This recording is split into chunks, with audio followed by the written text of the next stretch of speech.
to measure where she is standing. So, and she is now getting food.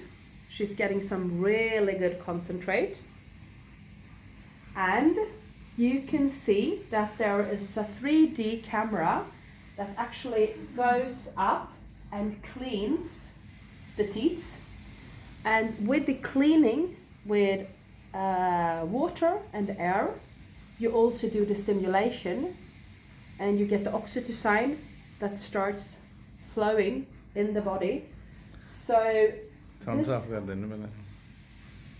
so the machine do the cleaning where you actually get the first drops of milk and the stimulation.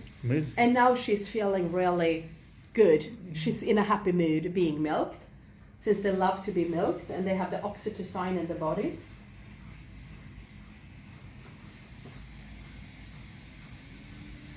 And here we can follow. This is interesting.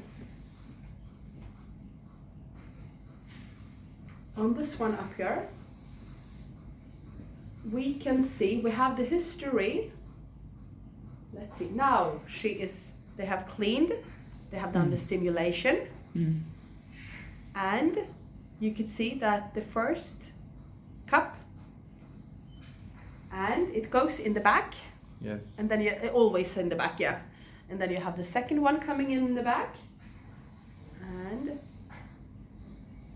the third. Completed. And completed, yes. What we have seen with this new machine is, you see how calm it is?